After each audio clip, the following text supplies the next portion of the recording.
नमस्ते। Code maths and physics में आपका फिर से स्वागत है। तो आज की 3D एनिमेशन रहने वाली है ऑसिलेटरी मोशन पर। तो ये जो आप देख रहे हैं ये ग्राफ प्लॉट हो रहा है ऑसिलेटरी मोशन का, कि जब एक पार्टिकल किसी मीन पोजीशन के आसपास ऑसिलेट करता है एक एक्सट्रीम से दूसरे एक्सट्रीम तक।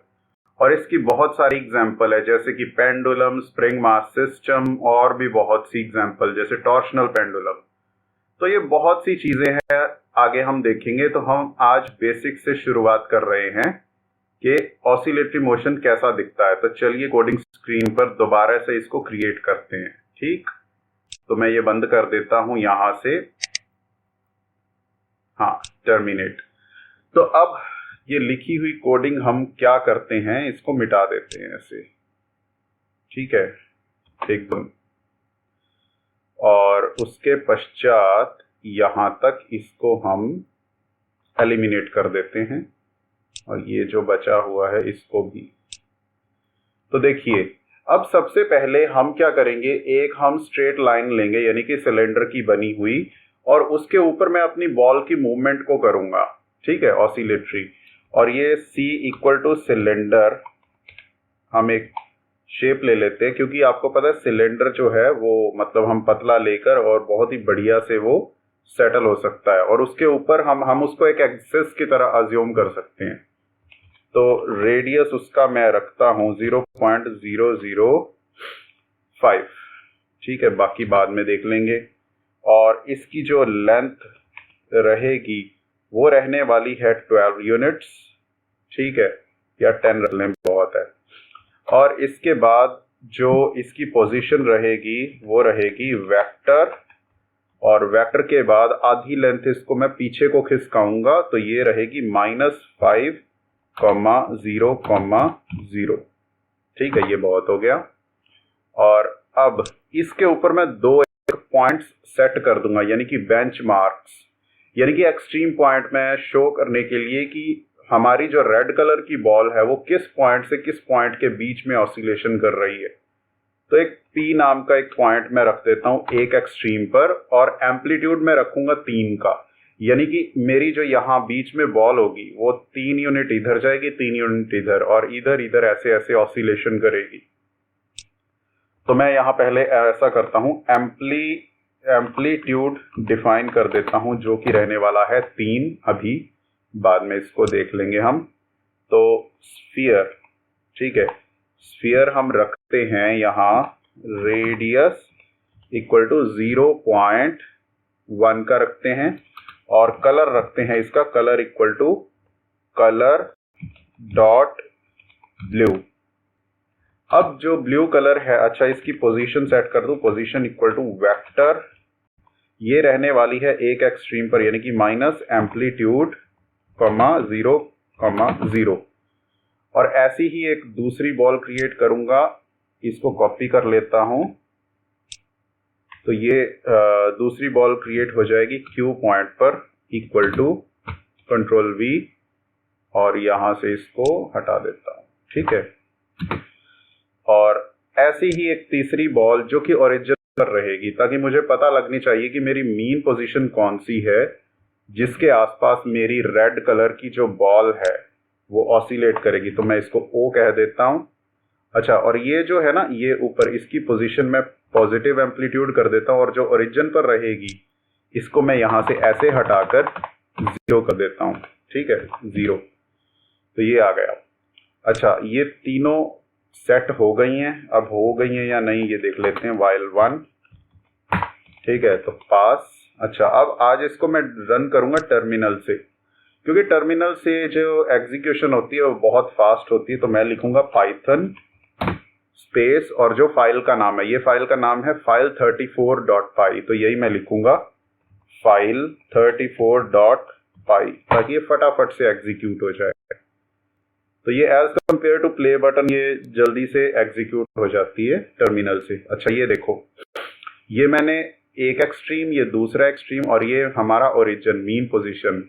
एक रेड कलर की बॉल होगी ना, वो इसके आसपास ऑसिलेट करेगी, और हम उसको डिस्कस करने वाले हैं। तो यहां इसको अब मैं बंद कर देता हूं।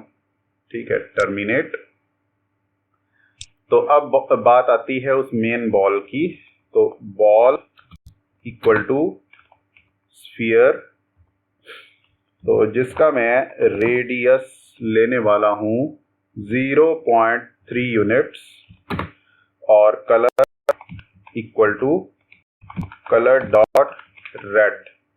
अच्छा, तो ये रेड कलर की होने वाली है और इसकी जो पोजीशन होगी वो होगी वेक्टर। अच्छा, वही माइनस एम्पलीट्यूड से मैं शुरू कर देता हूं, माइनस एम्पलीट्यूड कॉमा 0,0। ठीक, तो ये बन गई बॉल। अब इसके बाद बॉल का एक मास डिफाइन कर देते हैं, बॉल डॉट मास। इसका भार मैं 3 यूनिट यानी कि 3 किलो का रख देता हूं और इसकी जो वेलोसिटी है ना बॉल की, वो मैं 0 इनिशियली सेट कर देता हूं। अच्छा, अब इसकी मूवमेंट पर विचार किया जाता है तो t इक्वल टू 0 और जो इसकी डिफरेंशियल टाइम डिस्प्लेसमेंट हम देने वाले हैं वो है 0.01। अच्छा, अब एक फैक्टर और हम देंगे जो रिस्टोरेशन फैक्टर होता है। अगर हम स्प्रिंग मास सिस्टम की बात करें तो वो कहलाता है स्प्रिंग फैक्टर यानी कि K।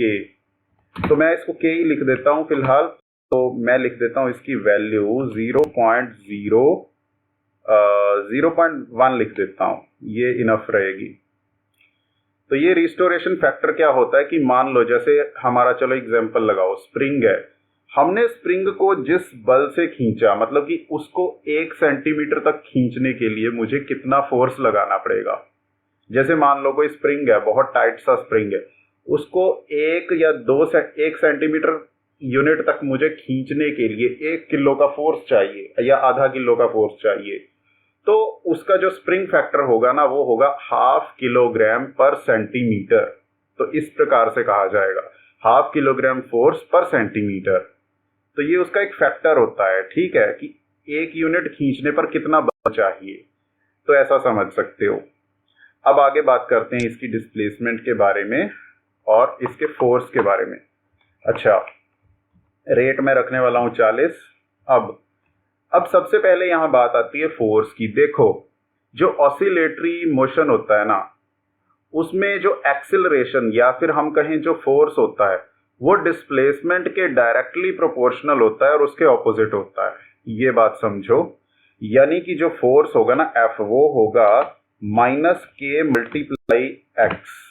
मतलब X क्या है, ये डिस्प्लेसमेंट है। मान लो मेरा ऑब्जेक्ट जो है वो O पर खड़ा है, ठीक है, मैंने उसको खींचा पूरी ताकत के साथ, एक और, या मतलब कह सकते कि किसी एक एक्सट्रीम की ओर मैंने उसको कुछ यूनिट्स उसको x डिस्टेंस पर खींचा, तो वो क्या है, वो मतलब उतने ही फोर्स के, उसी के प्रोपोर्शनल फोर्स पर वो मतलब क्या है कि उसी ओरिजिन की ओर वापस आने का प्रयास करेगा। जैसे आप स्प्रिंग खींचते हो तो स्प्रिंग क्या है, अपने ओरिजिन की ओर जहां उसको बैलेंस होना होता है वो उसी की ओर आने का प्रयास करता है। और अगर आप स्प्रिंग को दबाते हो तो भी वो क्या है कि मतलब छूटकर वापस अपनी ओरिजिनल पोजीशन में जाने का प्रयास करता है। तो इसी प्रोसेस से क्या होता है, ऑसिलेटरी मोशन क्रिएट होता है। तो हमेशा हम कह सकते हैं कि ऑसिलेटरी मोशन में F जो होता है वो प्रोपोर्शनल होता है डिस्प्लेसमेंट के, ऑपोजिट डिस्प्लेसमेंट के, और आगे माइनस इसीलिए मैंने लगाया, ठीक है। तो अब यहाँ हम फोर्स को डिस्क्राइब करने वाले हैं, -K multiply ball dot force dot x, ठीक है। तो ये हो गया फोर्स, और फोर्स के बाद आता है इसका एक्सिलरेशन। तो हम एक्सिलरेशन कैसे फाइंड करते हैं, F डिवाइडेड बाय उसका मास, बॉल डॉट मास। तो इस प्रकार से हमारा एक्सिलरेशन कैलकुलेट होता है। अब ये एक्सिलरेशन हेल्प करेगा हमें वेलोसिटी को अपडेट करने में। तो बॉल डॉट v, ये जो नई वाली वेलोसिटी है वो क्या होगी, बॉल डॉट पुरानी वेलोसिटी में जब एक्सिलरेशन फैक्टर जो है डिस्प्लेसमेंट टाइम से मल्टीप्लाई होगा, तो ये क्या होगा, बॉल वेलोसिटी हमेशा अपडेट होती जाएगी।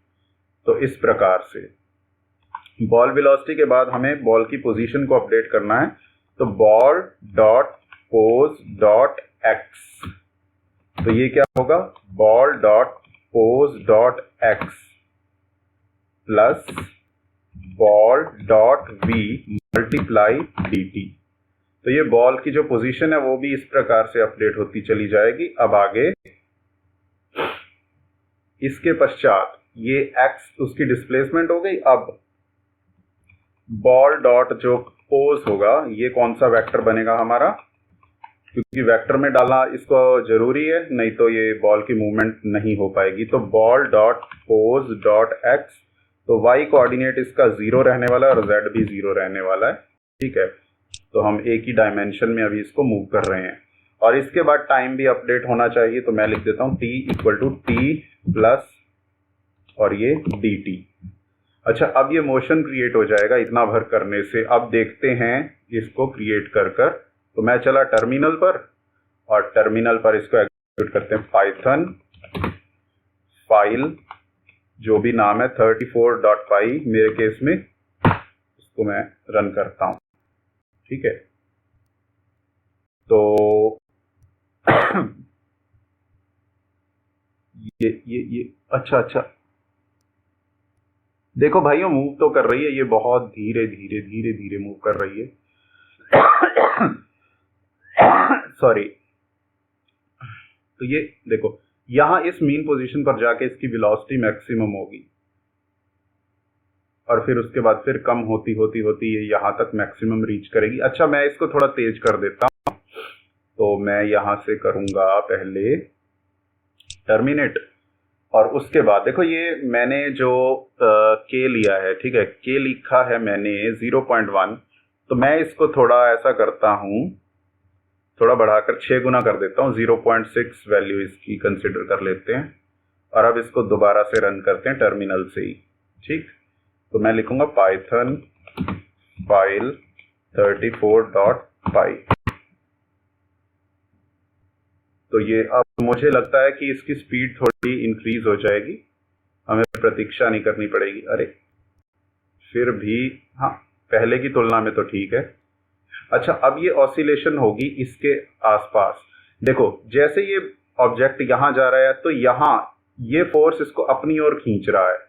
ठीक है, इसीलिए यहां ये रिटार्डेड मोशन हो गया यहां पर, और यहां मैक्सिमम रीच करके ये वापस तेज गति से क्या है इसकी ओर आया, इसकी ओर आया, और यहां पर मैक्सिमम वेलोसिटी होगी। और फिर ये आगे जाने का प्रयास करेगा तो फिर ओरिजिन फिर उसको अपनी ओर खींचेगा, क्योंकि एफ हमेशा क्या है अपने ओरिजिन की ओर डायरेक्टेड होता है ऑसिलेटरी मोशन में। अभी आपको समझाया ना, एफ इक्वल टू -kx। तो ये इस प्रकार से ये मोशन बार बार क्या है ऐसे क्रिएट हो रहा है। तो ये ऑसिलेशन क्रिएट हो रही है ऐसे ऐसे। इसको थोड़ा और तेज कर देता हूं मैं, है। तो इसको मैं ऐसा करता हूं, दोबारा से टर्मिनेट करते हुए इसको मैं बढ़ा देता हूं, एक बार 1 कर देता हूं, फिर बाद में हम देख लेंगे।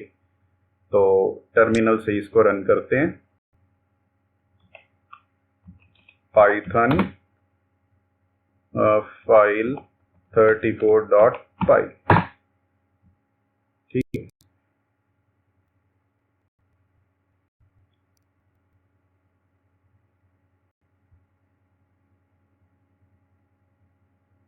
ठीक है भाई, चलो जो भी है, मतलब पहले की तुलना में मतलब इंक्रीज हो रहा है। मुझे लगता है रेट इंक्रीज करना पड़ेगा। अभी आप समझ गए होंगे कि इस प्रकार से ऐसे ऐसे ऑसिलेशन हो रही है।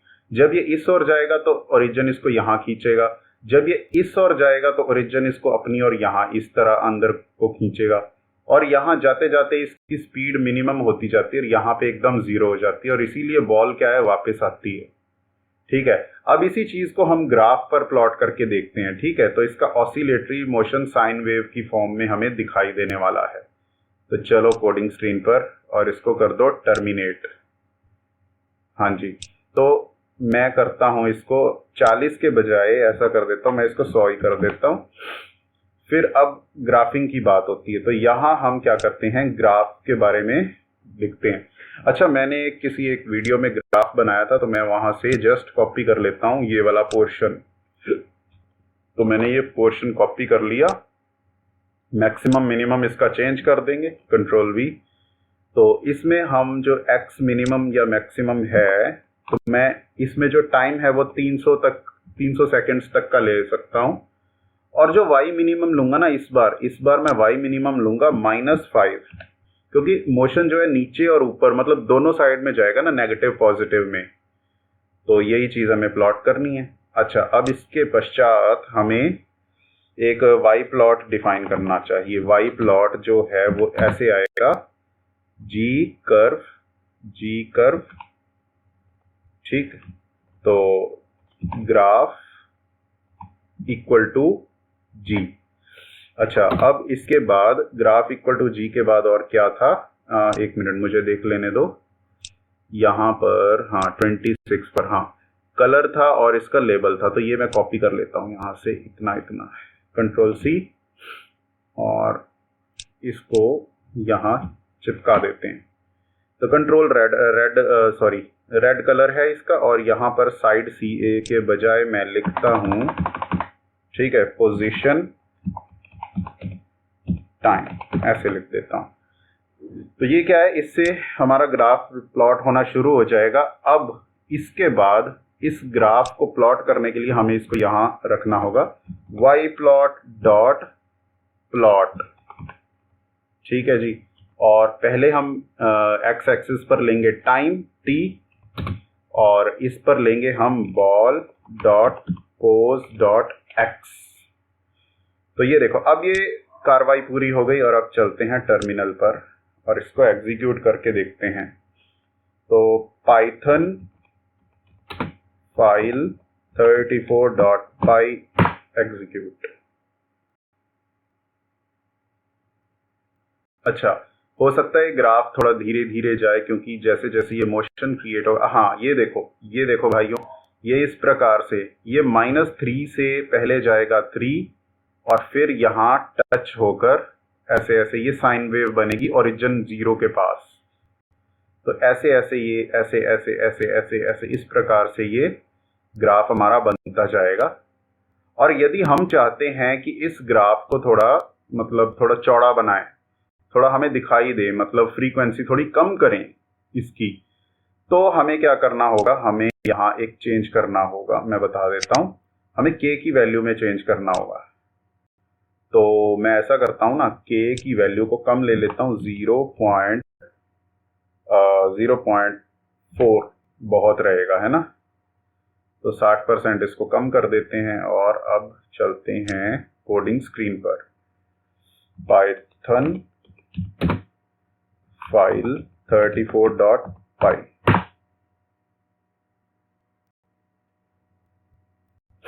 और इसकी थोड़ी फिजिक्स भी डिस्कस कर लेते हैं, अगर आप ठीक समझो तो।